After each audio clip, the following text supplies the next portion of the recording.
आज पूरे महाराष्ट्र के जितने भी ज़िले हैं, उन ज़िलों के जितने भी हमारे मजलिस इत्तेहादुल मुस्लिमीन के पदाधिकारी है, ऑफिस बेरर्स है, उन सबको यहाँ पर बुलाया गया था और एक रिव्यू लिया गया है कि कौन कौन से डिस्ट्रिक्ट के अंदर कहाँ पे कैसी पोजीशन है।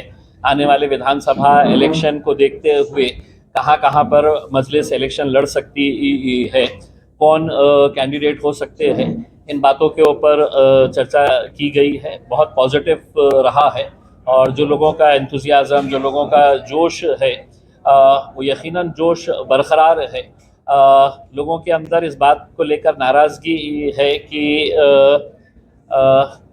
विधान विधान परिषद के इलेक्शन के अंदर जिस तरीके से सो कॉल्ड सेक्युलर पार्टीज़ का जो रवैया रहा है पार्लियामेंट में, विधान परिषद के अंदर भी और लोकसभा के इलेक्शन के अंदर भी हमने हमेशा से ये मांग की थी कि हमारा रिप्रेजेंटेशन होना चाहिए पार्लियामेंट के अंदर भी और असेंबली के अंदर भी।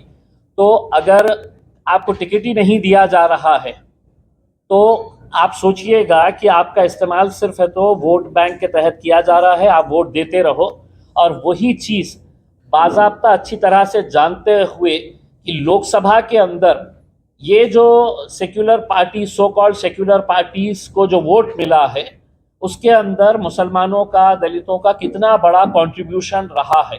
इसके बावजूद भी उनका एहसान चुकाने के लिए विधान परिषद के मौके के ऊपर एक भी कैंडिडेट खड़ा नहीं किया और आज तकरीबन 40 साल के बाद ऐसी सिचुएशन आ गई है कि मुस्लिम मुक्त विधान परिषद महाराष्ट्र की हो गई है।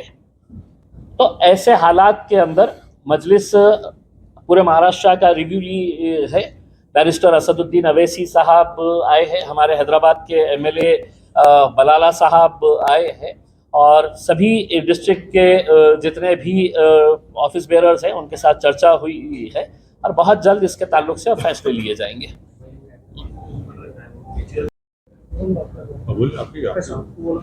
देखिए, अभी आज के दिन हमने एक रिव्यू लिया है कि कहाँ कहाँ पे हम स्ट्रांग हो सकते हैं, कहाँ कहाँ पर। तो नंबर्स तो मैं नहीं बता सकूंगा, लेकिन यकीनन हम काफ़ी अच्छी जगहों के ऊपर इलेक्शन लड़ेंगे और बहुत मजबूती के साथ लड़ेंगे। बोलिए। लढणार की कुणाला सोबत घेणार? देखिए, आज की पोजीशन के अंदर तो हम अकेले हैं। अगर कहीं पर कोई अलायंस की अगर बात होती है, कहीं से कुछ चर्चा शुरू होती है, तो उसको पार्टी के अध्यक्ष असदुद्दीन अवैसी साहब के साथ चर्चा करके उसके ताल्लुक से डिसीजन लिया जाएगा। लेकिन आज की पोजीशन के अंदर ऐसा किसी के साथ कोई बातचीत चालू नहीं है। कुछ दिन पहले मनोज जरांगे जी ने कहा था कि महाराष्ट्र में मुस्लिम, दलित और बाकी जो पिछड़े वर्ग है उनको साथ लेकर महाराष्ट्र के आने वाले चुनाव वो लड़ने वाले हैं। तो एमआईएम इसके बारे में क्या सोचती है, क्या सोच है मनोज जरांगे जी की इस पर्याय के बारे में? वर्किंग प्रेसिडेंट आप बोल रहे हो। नहीं, देखिए, एमआईएम को भले ही आप एक अलग नज़रिए से देखते हैं, लेकिन हम ऐसा कास्ट बेसिस के ऊपर कि ये जाति के लोगों के साथ में मिलकर हम इलेक्शन लोग जो है वो एमआईएम के साथ जुड़ रहे हैं। तो जरांगे पाटिल साहब ने जो कहा है, आने वाले वक्त के अंदर पॉलिटिकल सिचुएशन सिनेरियो क्या होने वाला है ये देखने को मिलेगा। हर रोज़ कुछ ना कुछ महाराष्ट्र के अंदर पॉलिटिकल डेवलपमेंट हो रहा है। आज जो एक पार्टी के अंदर है वो रात होए तक दूसरी पार्टी में चले जाता है, सुबह होए तक तीसरी पार्टी में चले जाता है। तो अगले कुछ दिनों के अंदर बहुत कुछ बदलाव आने वाला है। उसके बाद डिसीजन लिया जाएगा अगर किसी को साथ में लेकर चलना है तो। एक सेकंड, ये सवाल का जवाब। इनका जो सवाल था, ऐसा है ना कि मैं हमारे जरांगे साहब की बड़ी इज्जत करता हूं और मैं उनको मुबारकबाद भी देता हूं कि उनके इस आंदोलन की वजह से 8 मराठा एमपीज कामयाब हुए मराठवाड़ा में और महाराष्ट्र में एक भी मुसलमान एमपी नहीं है। महाराष्ट्र में ओबीसी समाज के एमपी जीत कर आए, मगर एक भी मुसलमान एमपी नहीं जीता। तो ये भारत की जो हमारी जमहूरियत है, हम ये दावा करते कि हमारी जमहूरियत, हमारी लोकशाही जो है वो एक रिप्रेजेंटेटिव फॉर्म ऑफ डेमोक्रेसी है। अब रिप्रेजेंटेटिव फॉर्म ऑफ डेमोक्रेसी में आपका हर समाज का एमपी जीतकर जाता है महाराष्ट्र से, और एक समाज का कोई एमपी नहीं जीतता है तो मुसलमान समाज का है। तो ये बात इन तमाम जिम्मेदारों को सोचने की जरूरत है, और हमारी कोशिश यही है कि जो औरंगाबाद से इम्तियाज जलील साहब को कामयाबी नहीं मिली, इसका ना सिर्फ महाराष्ट्र के पूरे मुस्लिम समाज में एक गम है, गुस्सा है, और वो गम और गुस्सा ये कह रहा है कि भाई हर समाज का आदमी जीत रहा है। हमारा एक एमपी था मुस्लिम समाज का, उसको हराने के लिए सब मिलकर उसको हरा दिए। तो ये सच्चाई है, और भारत की पार्लियामेंट में आज पहली मर्तबा ऐसा हुआ है कि अपर कास्ट और backward OBC, other backward class का रिप्रेजेंटेशन बराबर हो चुका है भारत की पार्लियामेंट में। और किसी समाज का अगर पॉलिटिकल रिप्रेजेंटेशन सिर्फ 4% है, 14% आबादी भारत में मुसलमानों की है, और सिर्फ 4% एमपी जीत कर आ रहे, तो ये आखिर ये मुसलमानों से उनको वोट डालने के लिए क्यों पीछे हट रहे? मुसलमान तो झोली भर भर कर वोट डाला ना सबको। हम सब जब डाल रहे हैं वोट, तो हमको क्यों नहीं वोट डालते? तो ये सवाल मेरा ये तमाम पॉलिटिकल पार्टी से, ये तमाम लीडर से, और ये सवाल मुसलमानों को भी सोचना है। हम वोट डालने वाली मशीन तो नहीं है ना, हम तो एटीएम नहीं है कि तुम आओ और हमको दबा दो और हम डालते जाए वोट। तो ये आपके सवाल का जवाब ये है। जाएंगे या नहीं जाएंगे, सोच क्या है? क्या सोच रहे हैं आप? किधर? अगर उनकी तरफ से कोई प्रस्ताव आता है या आपकी तरफ से, अगर उनकी तरफ से कोई प्रस्ताव आता है तो आपको साथ लेके जाके बात करता हूं मैं हमेशा जो है, मैं जरांगे साहब, देखिए सुनिए एक मिनट, मैं जरांगे साहब को मुबारकबाद देता हूं कि उन्होंने खड़े हुए अपने समाज के लिए, और उनके खड़े रहने की वजह से 8 मराठा एमपी को उन्होंने कामयाब कर दिया। बीड़ से उन्होंने पंकजा मुंडे को शिकस्त हो गई। तो ये उनकी कामयाबी है। ये मगर कामयाबी जहां उनकी हो रही है, जो मुस्लिम समाज की कामयाबी क्यों नहीं हो रही है? और ऐसा ही हमको लड़ना है मुस्लिम समाज को भी अपने राइट्स के लिए, और इंशाल्लाह हम वो कोशिश कर रहे हैं और करेंगे। दूसरी पार्टियां तो सिर्फ मुस्लिम, दूसरी पार्टीज तो सिर्फ मुस्लिम वोट को लेना चाहती है, कैंडिडेट नहीं दे सकते। तो इम्तियाज साहब ने सही कहा, आज आपके महाराष्ट्र काउंसिल में ना, काउंसिल में तो कोई नहीं है मुसलमान। तो ये महाराष्ट्र के 11% मुसलमानों के लिए एक बहुत ही तकलीफदेह बात है। अगर उनकी तरफ से कोई बातचीत होती है, हम बराबर बात करेंगे। वैसा हम अपने दरवाजे बंद नहीं करें। आप बोलो भाई, ऐसा साहब बोल क्या? औरंगाबाद की सीट में हमारे इम्तियाज जलील साहब हराने में एमआईएम का काफी बड़ा हाथ है। हाँ, एमआईएम का हाथ है। एमआईएम का हाथ है, अच्छी बात। तीसरा सवाल बोलिए। एमआईएम मुस्लिम रिजर्वेशन के लिए नेतृत्व करेगा? एमआईएम मुस्लिम रिजर्वेशन नहीं, हम तो चाह रहे कि मराठा समाज को रिजर्वेशन मिलना चाहिए, हम उसके खिलाफ नहीं है। हम ये भी चाहेंगे कि मुसलमान महाराष्ट्र के जो मुसलमानों में जो बैकवर्ड कास्ट है, जिनको बॉम्बे हाई कोर्ट ने एजुकेशन में अलाउ किया, तो हम ये चाहेंगे कि उसको कंटिन्यू करें। उसको क्यों नहीं देते आप? भाई एक मेरा सवाल मुझे जवाब मुकम्मल हो जाने दीजिए। और रिजर्वेशन का वो बॉम्बे हाई कोर्ट का जजमेंट है मुसलमानों के फेवर में। एम्प्लॉयमेंट में उन्होंने कहा कि 50% के ऊपर जा रहा है, इसलिए नहीं दे सकते। तो आज भी हम इस बात का डिमांड करते हैं कि नरेंद्र मोदी की गवर्नमेंट और मोदी अपने आप को पार्लियामेंट में खड़े होकर सीना पे हाथ मार के बोले बैकवर्ड क्लास का नेता मैं हूं, तो नरेंद्र मोदी अगर वाकई में बैकवर्ड क्लास से मोहब्बत करते हैं, जो इस देश की 50% ज्यादा आबादी है, तो पार्लियामेंट में बिल लेकर आओ। आप 50% की जो लिमिट को ब्रीच करो, पूरे पॉलिटिकल पार्टी सपोर्ट करेंगे उसको, लेकर आइए ना बिल आप। और यकीनन मिलना चाहिए, जहां पर आप हम मराठाओं को मिलना चाहिए, वहीं पर मुसलमानों को भी मिलना, मुसलमान नहीं, मुसलमान में बैकवर्ड कास्ट है, उनको मिलना चाहिए। लेकिन 24 साल का अरसा गुजर चुका है। 1999 में हाईकोर्ट ने ऑर्डर दिया था, तो उस बीच में नहीं, हाईकोर्ट का ऑर्डर जो आप बोल रहे हैं 2014-15 का है। वो कांग्रेस गवर्नमेंट जो है जाते जाते वो उसको इशू कर दिए जीआर को, वो हाईकोर्ट में चैलेंज हुआ था। तो हाईकोर्ट का जजमेंट इतना वो चल रहा जरूर, मगर जो मराठा समाज आज खड़े होकर अपने हक के लिए लड़ रहा है, मैं उनको मुबारकबाद देता हूं। और महाराष्ट्र के मुसलमानों को भी इनको देखना चाहिए और इनसे हमको सीखना चाहिए।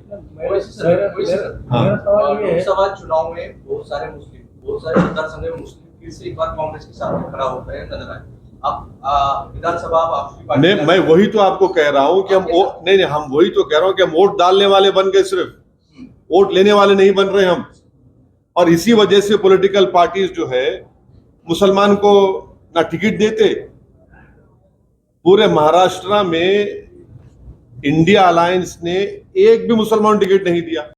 बोल दिए हमको हम घुसपैठी हैं, तो कहां घुसपैठी टिकट देंगे वो। तो हम तो सिर्फ वोट डालने वाले बन गए, और एक कैंडिडेट था, पूरे मिलके उसको हराने पे बैठ गए।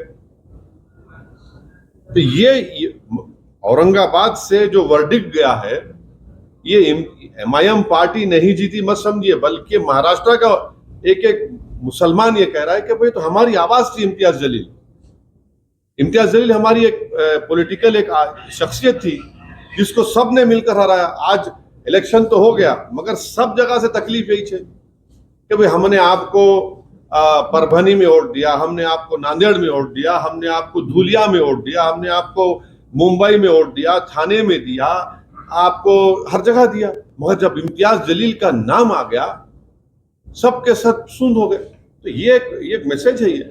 लेकिन पिछली बार तो वंचित की वजह से जीते थे ना। हाँ, पिछली बार वंचित साथ में थे इसलिए जीते थे। नहीं, आपका ये सवाल है, ये आपका ये अमानना है।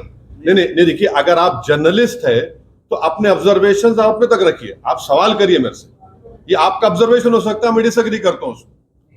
ओवैसी साहब, आपने पूरे वंचित की वजह से जीते थे, इस शहर में साथ की वजह से जितने आपने भाषण किए थे उतने हमने पूरे सुने हैं। हाँ। इस लोकसभा चुनाव ने आपने कहा था कि जो भी गलतियां हुए हैं वो छोड़ दो और इकट्ठा आके इम्तियाज जलील को जिताओ। लेकिन इस बार ऐसा हुआ है कि जो मुस्लिम बहुल भाग है, जिसमें पूर्व मतदार संघ है और मध्य मतदार संघ है, वहां भी आपको लीड नहीं मिली जितने पिछले साल थी, मतलब पिछले इलेक्शन में थी। ऐसा महाराष्ट्र में मुस्लिम उम्मीदवार है, मैं बता रहा हूँ, मुस्लिम उनके साथ क्यों नहीं रहे? नहीं, ऐसा नहीं है। ऐसा नहीं है। मेजॉरिटी वोट मिला हमारा, मगर हर जगह पर आप देखेंगे कि गद्दार रहते हैं। मीर जाफर, मीर सादिक तो हर जगह पर है। तो मीर जाफर, मीर सादिक को तो लोग जान चुके हैं ना। ये मीर जाफर, मीर सादिक तो हर जगह है, और मीर जाफर, मीर सादिक को तकलीफ इस बात की रहती है कि भाई ये नहीं जीतना चाहिए। और ये मीर जाफर, मीर सादिक जो है, ये हर पार्टी के जर खरीद गुलाम है, जो अपना काम करते रहते हैं। ये लोग पार्टी में भी है आपके? हाँ, ये लोग आपकी पार्टी में भी है? नहीं, और उनके ऊपर कुछ कार्रवाई होगी? देखिए, ये औरंगाबाद की जनता जानती है इन लोगों को, आप भी जानते हैं, दुनिया जानती है, और इंशाल्लाह इनको सबक मिलेगा। सर, आज मनोज जरांगे साहब औरंगाबाद में हैं और आप भी हैं, क्या आप उनकी मुलाकात के लिए जाने वाले हैं? अरे ये आप लोग मेरे को न्यूज बनाने के लिए मेरे को क्यों इस्तेमाल करते यार? नहीं, ऐसा कोई है ही नहीं प्रोग्राम, हमारा यही प्रोग्राम है। अभी आप लोग जा रहे थे बोल के जल्दी हम प्रेस कॉन्फ्रेंस कर लिए आपकी सहूलत के लिए, ताकि हमारी न्यूज भी आ जाए। उनका बड़ा मालूम हुआ मेरे को आने पर मालूम हुआ। सर, ये महाराष्ट्र में एक योजना है लाडली बहन, लेकिन लाडली बहन बोल के एक योजना महाराष्ट्र सरकार ने जारी की है। हाँ। उसमें एक मनसे के नेता ने ऐसा कहा है कि इसका लाभ जो है तो मुस्लिम को ना दी जाए, क्योंकि उनको 2 बीवी रहते हैं, उनको बच्चे ज्यादा रहते हैं। उनको 4 बीघा। चार अच्छा, तो जिसकी मिस्ट्रेस है थी उसको भी मिलना नहीं मिलना, जिसके माने जो शादी नहीं करके लिव इन रिलेशनशिप करके बच्चे भी हो जाते हैं उनको मिलना नहीं मिलना। हाँ, अब आप बोलेंगे नहीं, जो बाप शराब पीता उसकी बेटी को नहीं मिलना, तो पूरे के पूरे आउट हो जाएंगे। फिर तो टॉनिक पूरा पीते 6 बजते की। ये हर चीज मुसलमान को ला लेना कि बच्चे ज्यादा पैदा करते, क्या वही बोले ना, बच्चे ज्यादा पैदा करते। उन्हें अगर पढ़ लिखता, थोड़ा नेशनल फैमिली हेल्थ सर्वे पढ़ लेता वो दीवाना, तो उसकी आंख खुल जाती कि TFR रेट गिरा है। तो जाहिल है उन्हें, उसको सिर्फ एक ही 1 पॉइंट एजेंडा है, नफरत करो मुसलमानों से। जैसा नरेंद्र मोदी अपना भाषण बोले थे पार्लियामेंट में कि घुसपैठी है, बच्चे ज्यादा पैदा करते और मंगलसूत्र छीन के ले जाएंगे, भैंस खींच कर लेके जाएंगे, तो उन्होंने बोल रहे ज्यादा बच्चे पैदा करते। अरे प्यारे, तुम जिसके इशारों पर कठपुतली बने हुए हैं, नरेंद्र मोदी को भी 6 भाइयां हैं, अमित शाह को 6 बहनें हैं। अब उसका जिम्मेदार कौन है? अब कौन जिम्मेदार है उसका, बोलो ना। तो ये इनका नफरत है। अगर वो इंपेरिकल एविडेंस पढ़ते तो खैर आपके जरिए से उनको ज्ञान मिल गया आज। ममता बनर्जी का शरद पवार से मिले, कहा कि सरकार बहुमत में नहीं है। कौन सी सरकार? मोदी सरकार, अभी वर्तमान। हाँ, अगर कल बहुमत करने के लिए वोटिंग का वक्त आता है, तो आपकी आप एक भी है, आपकी उस क्या स्थिति है? तो आप किसके फेवर में हैं? अरे हम ही तो लड़ रहे मोदी से। घुसपैठी हमारे को बोल दिए, ममता बनर्जी घुसपैठी बोले। मंगलसूत्र छीन के चोरी का हमको देने का किसका बोले? हमको बोले, मुस्लिम कम्युनिटी को बोले। किसकी भैंस चोरी करके दी जाएंगी, चोरी का हमको बोले। अरे पूरा मुस्लिम कम्युनिटी को टारगेट करके बीजेपी ने जीता ना, जितने सीट जीते। सुनिए सब बुलडोजर चल रहा है किसके घर पे? मुसलमानों घरों पे। 8 मुसलमानों का मॉब लिंचिंग हो गया 4 जून के बाद मुसलमानों से। अरे भाई, निशाना तो हम बन रहे हैं ना, तो हम ही तो मुखालिफत कर रहे बीजेपी की। इलेक्शन में भी कर रहे, जान भी हमारी जा रही, घर भी हमारा टूट रहा, बच्चे ही हमारे जेल को जा रहे, तो हम ही तो मुखालिफत कर रहे बीजेपी की। ऑनेस्टली अगर देखा जाए, जो CSDS का डेटा है, वो डेटा ये बताता है कि मुसलमान जो वोट बीजेपी को दिए थे 2014, 19 और 24 में, मोर और less it was the same. दूसरी कम्युनिटीज का बड़ा थोड़ा कम हुआ। और असदुद्दीन ओवैसी, इम्तियाज जलील जब MP थे हम दोनों, तो 2019 जुलाई में UAPA का अमेंडमेंट लाया गया था, उसकी तो मुखालिफत हम करें। कांग्रेस पार्टी साथ दी ना उसका। आप लोग क्यों नहीं आप लोग ये पूछते नहीं उन लोगों से? आपको पूछना चाहिए कांग्रेस पार्टी से, NCP से पूछना चाहिए कि आपने UAPA क्यों सपोर्ट किया, जिसकी वजह से स्टैन स्वामी, एक 85-year-old बूढ़ा मर गया जेल में। भीमा कोरेगांव के लोग जेल में रहे, बच्चे जेल में आज भी। हम ही तो अपोज कर रहे, पार्लियामेंट में हम लोग हमेशा अपोज करें, और अगर कल ऐसा जरूरत पड़ेगी यकीनन हम बीजेपी के खिलाफ वोट देंगे। मगर हर चीज पे टारगेट तो हम है ना, नुकसान तो हमारा हो रहा। हमारी पार्लियामेंट में हमारी मेंबरशिप रिप्रेजेंटेशन 4% है, अपर कास्ट का OBC का बराबर हो गया। जेलों में सबसे ज्यादा मुसलमान, दलित, आदिवासी है। घर सबसे ज्यादा बुलडोजर से तोड़े जा रहे हमारे मुसलमानों के। लव जिहाद हमारे पे इल्जाम।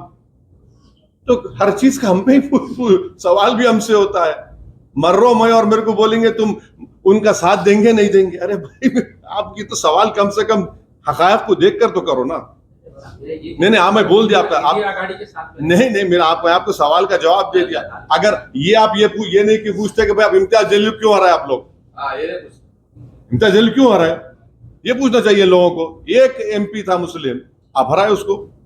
सर असेंबली में 288 आप- सीटें हैं उनको, हाँ 288 सीटें हैं असेंबली में, हाँ। महाराष्ट्र में। आप कितनी सीट लेंगे? इम्तियाज और साहब एक मिनट, महाविकास आघाड़ी के कितने सीट गिराने का आपका टारगेट है? हाँ महाविकास आघाड़ी के सीट कितने गिराना है, क्या प्लान है आपका, क्या टारगेट है? पूरे 48 लोकसभा सीट में एक मर्द खड़ा हुआ था जिसका नाम इम्तियाज जलील था, पूरे मिलके उसको हराने पे लग गए। साहब हाँ सुनिए, एक मिनट ठहरिए। आप गिराने की बात कर रहे हैं, इम्तियाज जलील गिराने में सबका हाथ है। कोई सामने से हमला करा, कोई पीछे से करा, कोई साइड से करा, वो सब महाराष्ट्र की जनता देख चुकी है। सुनिए सुनिए सुनिए सुनिए, आपका सवाल हो गया, जवाब सुनो अब आप। हम एक पॉलिटिकल पार्टी है, हम लड़ते हैं, हम जीतने के लिए लड़ते, किसी को हराने के लिए, गिराने के लिए नहीं। ये कोई कुश्ती का दंगल नहीं है कि चित करके गिरा देना, कि बॉक्सिंग मैच नहीं है पंच मार के गिरा देना। एक जमहूरियत डेमोक्रेसी में एक डेमोक्रेटिक पॉलिटिकल फाइट होती है। प्रकाश अम्बेडकर को आपने 100 सीटें मांगी थी तब आप साथ में थे। नहीं, आपको नहीं, आप झूठ बोल रहे हैं, आपको नहीं मालूम, झूठ बोल रहे हैं आपको झूठ बोल रहे हैं आप। देखिए आप सवाल करिए, अपना ऑब्जर्वेशन मत दीजिए। आपका ऑब्जर्वेशन है बाहर लेके जाइए। एज ए जर्नलिस्ट आप सवाल करिए, मैं सुनने तैयार हूं। मगर अलायंस क्यों टूटा, जब मैं किताब लिखूंगा बताऊंगा आपको, मगर हमारी वजह से नहीं टूटा अलायंस। प्रिकॉशन क्या लेंगे सर? प्रिकॉशन क्या लेंगे? आने वाले क्या बोल, आने वाले वक्त में अलायंस की गुंजाइश है क्या? किससे? अब कौन अलायंस करना चाह रहा, हमसे कोई बात करेगा तो हम बात करेंगे। अभी तक तो कोई बात नहीं करे, कोई बात ही नहीं हुई अभी किसी से हमारी। सर हाँ? मोदी हुकूमत इमरजेंसी हालत है, ऐसे संजय राउत ने कहा है। मोदी हुकूमत इमरजेंसी हालत में है, इस तरह का है मोदी दौरे हुकूमत। नहीं, इमरजेंसी यकीनन इंदिरा गांधी ने नाफिज किया था। नरेंद्र मोदी सरकार में सबसे ज्यादा यूएपीए का इस्तेमाल मुसलमानों पर, दलितों पर, आदिवासियों पर हुआ। प्राइम मिनिस्टर है, 10 साल में सबसे ज्यादा घर तोड़े गए बुलडोजर से मुसलमानों के। मॉब लिंचिंग पहले भी होती थी, मगर 10 साल में सबसे ज्यादा मुसलमानों की हुई। जब से नरेंद्र मोदी प्राइम मिनिस्टर बने, मुसलमान एक पॉलिटिकल आउटकास्ट हो गया। अब तो सेकुलर पार्टीज भी सिर्फ बोलती वोट डाल देना, मगर कोई साथ ठहराने तैयार नहीं है।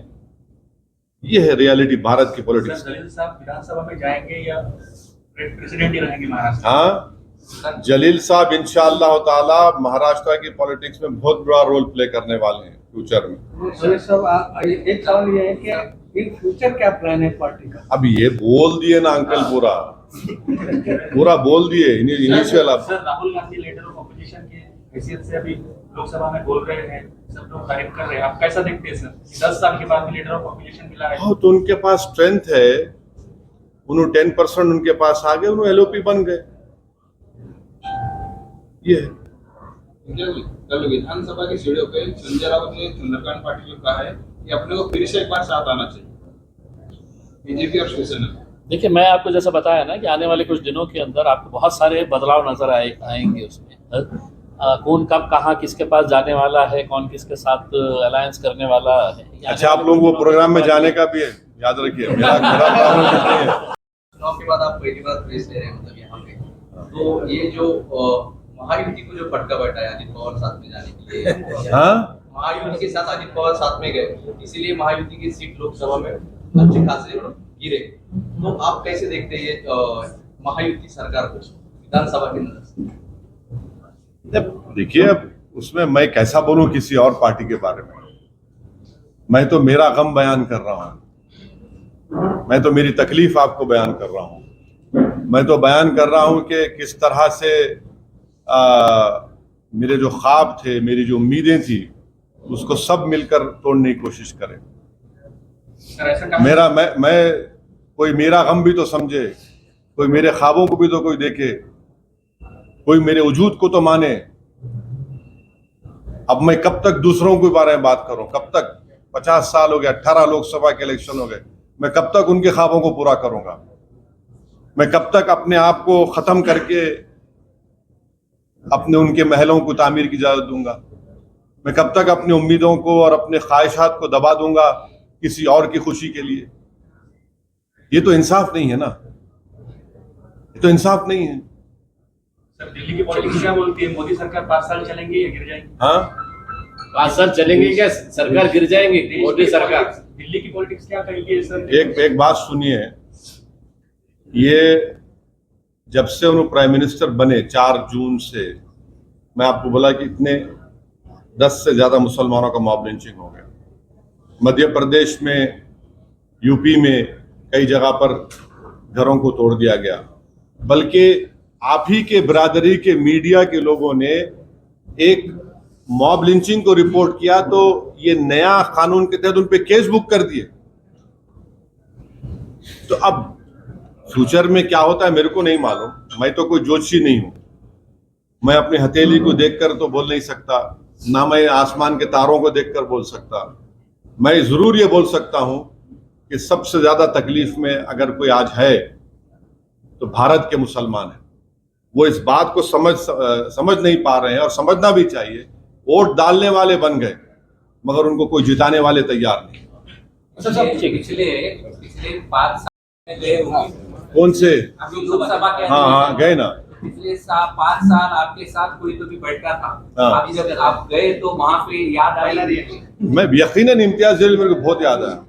इम्तियाज जलील मैं जब ओथ लिया तो मेरा ओथ बड़ा फेमस हो गया पूरी दुनिया में।